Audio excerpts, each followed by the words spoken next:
జీవితంలో ఎవరికైనా తోడు అనేది చాలా ముఖ్యం. ఎంత సంపాదించినా ఎన్ని చేసినా మనకంటూ మనుషులు లేకపోతే ఏమీ చేయలేము. ఈ విషయంలో కూడా కోటా శ్రీనివాసరావు ఒంటరివాడైపోయాడు. ఆయనకిద్దరు కూతుర్లు, ఓ కొడుకు ఉన్నారు.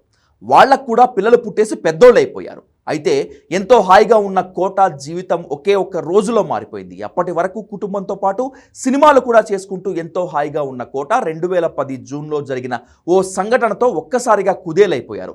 ప్రాణంగా పెంచుకున్న కొడుకు తన తర్వాత తన లెగసీని కంటిన్యూ చేస్తాడనుకున్నటువంటి వారసుడు రోడ్డు ప్రమాదంలో మరణించడంతో కుప్పకూలిపోయారు కోటా.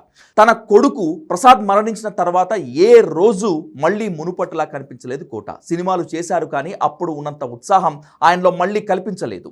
ఓవైపు కొడుకు చనిపోయిన తర్వాత తన వల్ల ఇతర దర్శక నిర్మాతలు ఇబ్బంది పడకూడదు అని ఒప్పుకున్న సినిమాలు త్వరగా పూర్తి చేశాడు కోటా. కొడుకు కోటా ప్రసాద్ను అప్పుడప్పుడు ఇండస్ట్రీకి పరిచయం చేశాడు కోటా శ్రీనివాసరావు. గాయన్ 2తో పాటు మరొక 2 సినిమాల్లో నటించాడు ఆయన.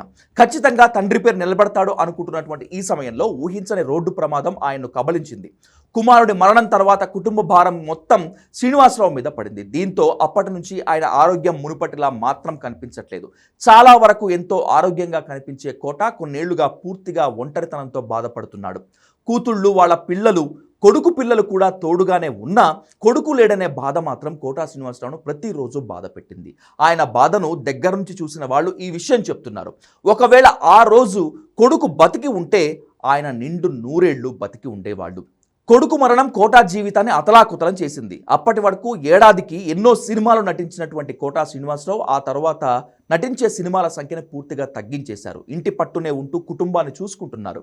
తనను పున్నామ నరకం నుంచి తప్పించాల్సిన కొడుకు తనతో తలకొరివి పెట్టించుకొని తనను నరకంలో పడేసి వెళ్ళిపోయాడు అంటూ తన సన్నిహితులతో చెప్పుకొని రోజు బాధపడేవారు కోటా శ్రీనివాసరావు. ఏదేమైనా కొడుకు మరణం ఆయన జీవితంలో తీరని లోటు. ఈ ఒక్క సంఘటనతో కోటా జీవితం పూర్తిగా మారిపోయింది.